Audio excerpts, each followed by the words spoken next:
Hello viewers, আশা রাখছি তোমরা অনেক ভালো আছো। আজকে আমরা এই ভিডিওতে ইন্ডিয়ান প্রাইম মিনিস্টার কীভাবে ফর্ম হয় সে সম্পর্কে জানবো। এই টপিক থেকে বিভিন্ন কম্পিটিটিভ এক্সামে এমসিকিউ কোশ্চেন আসে এবং অ্যাজ এ ইন্ডিয়ান সিটিজেনশিপ হিসাবে কিন্তু প্রাইম মিনিস্টার কীভাবে ফর্ম হয় সেসব নলেজ কিন্তু থাকা খুবই জরুরি। দেখো, তোমরা জানো 18তম লোকসভা ভোট হয়ে গেল এবং এই ভোটের রেজাল্টও হয়ে গেছে। এখন প্রাইম মিনিস্টার ফর্ম হবে, তাই কীভাবে ফর্ম হবে সেই সম্পর্কে আমরা ভিডিওতে জানবো। তার আগে আমরা জেনে নিই যে এই যে লোকসভা ভোট হলো, এই লোকসভা ভোটের টোটাল সিট ছিল 543টা এবং এই লোকসভা ভোটের ক্যান্ডিডেট হতে গেলে কী কী ক্রাইটেরিয়া থাকা দরকার। দেখো, প্রথমত তো ভারতের নাগরিক হতে হবে এবং বয়স হতে হবে 25 বছর বা তার বেশি এবং কোনো সরকারি চাকরি, সেটা তোমার সেন্ট্রাল গভর্নমেন্ট হতে পারে, স্টেট গভর্নমেন্ট হতে পারে, কোনো সরকারি কাজের সঙ্গে নিযুক্ত থাকলে হবে না এবং কোনো ইলিগাল অ্যাক্টিভিটি এইসব কাজের ক্ষেত্রেও কিন্তু জড়িত থাকলে হবে না, তবে কিন্তু একটা লোকসভা ক্যান্ডিডেট হওয়া যাবে। এখন কথা হচ্ছে যে এই যে 543টা সিটে তোমার ভোট হলো, এখন কোনো সিঙ্গেল দল বা কোনো জোট দল যদি 272 বা তার বেশি সিট পায়, তাহলে সেই দলের নেতা বা নেত্রীকে প্রেসিডেন্ট সরকার গঠনের জন্য আহ্বান করে। এখন যদি কোনো কারণে দেখা গেল যে কোনো সিঙ্গেল দল বা তোমার অ্যালায়েন্স গ্রুপ বা জোট দল যদি দেখা গেল 272টা সিট না পায়, মানে সংখ্যাগরিষ্ঠ যদি না হয়, তাহলে সেক্ষেত্রে সরকার গঠন করবে কি, এখানে একটা বড় একটা কোশ্চেন। সেক্ষেত্রে কী হবে, প্রেসিডেন্ট তার নিজস্ব বিচার বুদ্ধি দিয়ে চিন্তা ভাবনা করে কোন সিঙ্গেল পার্টি বা তোমার অ্যালায়েন্স গ্রুপে মানে জোট পার্টিকে কাকে সরকার গঠন করার জন্য আহ্বান করা যায়, এটা টোটালি ডিপেন্ড করবে তোমার প্রেসিডেন্টের উপরে। প্রেসিডেন্টের বিচার বুদ্ধি এবং তার উপরে নির্ভর করবে কোন দলের বা কোনো জোট দলের নেতা নেত্রীকে আহ্বান করা যায়, যাকে প্রাইম মিনিস্টার নিয়োগ করা যাবে এবং সরকার গঠন করার জন্য আহ্বান করা যাবে, সেটা কিন্তু টোটালি প্রেসিডেন্টের উপর নির্ভর করছে। আর যদি দেখা গেলো কোনো সিঙ্গেল দল বা জোট দল যদি 272 বা তার বেশি সিট পেয়ে যায়, সেক্ষেত্রে কোনো প্রবলেম হচ্ছে না, সেই সংখ্যাগরিষ্ঠ দলের নেতা নেত্রীকে আহ্বান করবে প্রেসিডেন্ট সরকার গঠন করার জন্য। তো ইন্ডিয়ান আর্টিকেলের 75 অনুসারে প্রেসিডেন্ট প্রাইম মিনিস্টারকে নিয়োগ করে এবং সঙ্গে সঙ্গে কাউন্সিল অফ মিনিস্টারকেও কিন্তু শপথ বাক্য পাঠ করায় এবং নিয়োগ করে থাকেন। এবং আর্টিকেল 74 অনুসারে পার্লামেন্টে কাউন্সিল অফ মিনিস্টার থাকছে, এবং এই কাউন্সিল অফ মিনিস্টারের কাজ হচ্ছে তোমার প্রেসিডেন্টকে হেল্প করা, কোনো সাজেশন দেওয়া এবং নানা রকম যে এই ক্যাবিনেট মিনিস্টারগুলো থাকে সেগুলো কিন্তু টোটালি তোমার প্রাইম মিনিস্টার ঠিক করে কাকে কোন পদ দেওয়া যায়। তো এই পোর্টফোলিওগুলো রিসাফল সবই করতে পারে কিন্তু প্রাইম মিনিস্টার, এবং অ্যাডভাইস দেয় কাকে কোন পদে দেওয়া যাবে নিয়োগ করার জন্য প্রেসিডেন্টকে।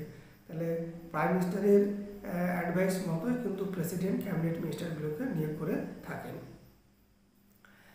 এখন দেখো যে এই প্রধানমন্ত্রীর কাজ কি। একটা প্রধানমন্ত্রীর কাজ দেশের খুবই গুরুত্বপূর্ণ। তোমরা জানো যে ভারতীয় সংবিধান অনুসারে শাসনতান্ত্রিক মানে রাষ্ট্রের শাসনতান্ত্রিক হেড হচ্ছে তোমার প্রেসিডেন্ট বা রাষ্ট্রপতি, কিন্তু প্রকৃত শাসনতান্ত্রিক সর্বোচ্চ ক্ষমতার অধিকারী হচ্ছে প্রাইম মিনিস্টার। অর্নামেন্টে যদি দেখা যায় আলংকারিক অর্থে কিন্তু শাসনতান্ত্রিক হেড হচ্ছে তোমার ভারতীয় সংবিধান অনুসারে প্রেসিডেন্ট, কিন্তু বাস্তবে দেখা যায় যে প্রকৃত ক্ষমতার অধিকারী শাসনতান্ত্রিক সর্বোচ্চ হেড হচ্ছে তোমার প্রাইম মিনিস্টার। মানে প্রাইম মিনিস্টারের হাতে কিন্তু সমস্ত মানে পাওয়ার ক্ষমতা কিন্তু ন্যস্ত থাকে। প্রাইম মিনিস্টার রোলটা একটা দেশের ক্ষেত্রে, একটা রাষ্ট্রের ক্ষেত্রে খুবই গুরুত্বপূর্ণ। দেশ কোন দিশায় এগোবে, কীভাবে যাবে, ফাইন্যান্সিয়ালি কীভাবে সেলফ ডিপেন্ডেন্ট হতে পারবে দেশের অগ্রগতির জন্য, এবং ইন্টারন্যাশনাল যেসব দেশগুলো আছে তাদের সঙ্গে কীভাবে সম্পর্ক রেখে দেশকে আগে নিয়ে যাওয়া যায়, সেই সব ডিসিশন কিন্তু প্রাইম মিনিস্টারের উপরে ডিপেন্ড করছে। সঙ্গে সঙ্গে তোমার দেশের অভ্যন্তরে যদি কোনো খরা, বন্যা বা এই জাতীয় কিছু ভূমিকম্প হয়ে থাকে, সেটা কীভাবে কন্ট্রোল করব, এই সমস্ত ডিসিশান, এবং পার্লামেন্টে তোমার সরকারের কী ডিসিশান এবং নিয়ম নীতি সম্পর্কেও কিন্তু প্রাইম মিনিস্টার ডিসকাস করে থাকেন। একটা দেশের অগ্রগতির জন্য প্রাইম মিনিস্টারের চিন্তাশক্তি কীরকম, তার ভালোর উপরে, দেশের জনগণের উপরে কীভাবে দেখছে, কীভাবে দেশকে আগে নিয়ে যাব, তার চিন্তাভাবনার উপর ডিপেন্ড করছে কিন্তু দেশের অগ্রগতি। তো প্রাইম মিনিস্টারের রোল একটা দেশের ক্ষেত্রে খুবই গুরুত্বপূর্ণ। এখন দেখা যাচ্ছে যে যে এই প্রাইম মিনিস্টারের পরামর্শ মতোই কিন্তু প্রেসিডেন্ট যেসব চেয়ারম্যানগুলোকে নিযুক্ত করেন সেগুলো যেমন হচ্ছে তোমার ক্যাগ, কম্পট্রোলার, ক্যাগ মানে হচ্ছে comptroller auditor general, attorney general, তারপরে তোমার ইলেকশন কমিশন, তারপর তোমার ফাইন্যান্স কমিশনের চেয়ারম্যান, ইউপিসি চেয়ারম্যান, সবগুলোকে কিন্তু প্রেসিডেন্ট নিয়োগ করে, কিন্তু পরামর্শ দিয়ে থাকে প্রাইম মিনিস্টার। প্রাইম মিনিস্টারের পরামর্শ মতোই কিন্তু প্রেসিডেন্ট এই যেগুলো আমি বললাম এগুলোকে তোমার নিয়োগ করে থাকে। তাহলে প্রাইম মিনিস্টার রোলটা খুবই গুরুত্বপূর্ণ একটা দেশের অগ্রগতির জন্য। এই প্রাইম মিনিস্টারের পিরিয়ড হচ্ছে তোমার 5 বছর। 5 বছর একটা লোকসভার মেয়াদ হচ্ছে 5 বছর, তো প্রাইম মিনিস্টারের মেয়াদও হচ্ছে তোমার 5 বছর, এবং 5 বছর পরে আবার লোকসভা নির্বাচন হয়, আবার নতুন করে প্রাইম মিনিস্টার নিয়োগ হয়। একই ক্যান্ডিডেট যদি বারে বারে লোকসভাতে যেতে এবং মেজরিটি পেয়ে যদি 272টা সিট ক্রস করে যদি সরকার গঠন করতে পারে, তাহলে প্রাইম মিনিস্টার একের অধিক হতে পারে, কোনো লিমিট নেই। যা আপার লিমিট 2 বার 3 বার এরকম কোনো ইন্ডিয়াতে লিমিট নেই। যতবার তোমার পার্টি জিতে আসবে ততবার ওই সিঙ্গেল পার্টির লিডার বা জোট পার্টির লিডারকে প্রেসিডেন্ট তোমার সরকার গঠনের জন্য আহ্বান করে থাকেন। এখন কথা হচ্ছে যে এই প্রাইম মিনিস্টারের যে টাইম পিরিয়ড 5 বছর বললাম, এখন কোনো কারণে দেখা গেলো দেশে এমার্জেন্সি চলে আসলো, তাহলে সেই ক্ষেত্রে কী হবে, লোকসভার মেয়াদও যেমন বেড়ে যেতে পারে, প্রাইম মিনিস্টারের টাইমটাও বেড়ে যেতে পারে। আবার কোনো সময় প্রাইম মিনিস্টার কোনো এমার্জেন্সির বসে কিন্তু লোকসভার মেয়াদ কমে গেলে বা তোমার প্রাইম মিনিস্টার পিরিয়ডও কিন্তু কমে যেতে পারে, বা অনাস্থার ক্ষেত্রে কিন্তু সেক্ষেত্রে প্রাইম মিনিস্টারের 5 বছর আগেই কিন্তু তার পদ ত্যাগ করতে হতে পারে। এছাড়া তোমার প্রাইম মিনিস্টার একটা যে প্রাক্তন যদি কোনো প্রাইম মিনিস্টার হয়ে থাকেন, তাহলে সেক্ষেত্রে কী হয় দেখো, প্রাক্তন হয়ে গেলে প্রাইম মিনিস্টার যখন প্রাক্তন হয়ে যান তখন সরকারিভাবে তাকে বাংলো দেওয়া হয়, এবং বছরে 6টা ডোমেস্টিক মানে খুব ভালো ক্লাসের এয়ারপ্লেনের টিকিটের ব্যবস্থা করা থাকে, যাতে করে যাতায়াত করা যায়, এবং মান্থলি তোমার ভাতা পেয়ে থাকেন 20,000 টাকা করে। আরও সরকারের অনেক সুবিধা প্রাইম মিনিস্টার পেয়ে থাকেন।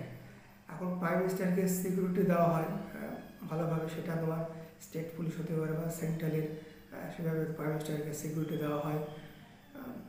এছাড়া তোমার একটা যে তোমার পার্লামেন্টে তোমার মেনলি থাকে তোমার প্রেসিডেন্ট, রাজ্যসভা এবং লোকসভা, এবং এই রাজ্যসভা, লোকসভা এবং প্রেসিডেন্টকে নিয়ে কিন্তু পার্লামেন্ট ফর্ম হয়। এবং তার পাশাপাশি এটা মাথায় রাখতে হবে যে লোকসভা বা রাজ্যসভার সদস্য না হয়েও কিন্তু প্রাইম মিনিস্টার হওয়া যায়। সেক্ষেত্রে কি, যে প্রাইম মিনিস্টার হওয়ার পরে 2 মাসের ভিতরে কিন্তু লোকসভা রাজ্যসভার সদস্য নিতে হবে, না হলে কিন্তু ওই পদ ত্যাগ করতে হবে। এবং এই লোকসভা রাজ্যসভার সদস্য না হয়ে ম্যাক্সিমাম 6 মাস পর্যন্ত প্রাইম মিনিস্টার থাকা যায়। তবে লোকসভার তোমার ক্যান্ডিডেট হতে গেলে 25 বছর লাগে, এবং রাজ্যসভার ক্যান্ডিডেট হতে গেলে তোমার 30 বছর লাগে। এইগুলো একটু খেয়াল রাখবে, রাজ্যসভার ক্যান্ডিডেট হতে গেলে কত বছর দরকার, এটা কিন্তু 30 বছর। তো এটা কোশ্চেনটা অনেকবার কম্পিটিটিভ এক্সামে এসেছে। তো এই ছিল কিছু ইনফরমেশান প্রাইম মিনিস্টার রিলেটেড। আশা রাখছি তোমাদের কিছুটা হলেও কাজে লেগেছে, একটা বেসিক আইডিয়া পেলে যে কীভাবে প্রাইম মিনিস্টার ফর্ম হয়, বয়স কত লাগে, তারপরে তোমার প্রাইম মিনিস্টারের কাজ কি মোটামুটি, এই সম্পর্কে মোটামুটি তোমার একটা ধারণা পেলে, যেগুলো আশা রাখছি তোমাদের কিছুটা হলেও তোমাদের হেল্প হয়েছে। সবাই ভালো থেকো, সুস্থ থেকো। Thank you so much for watching this video.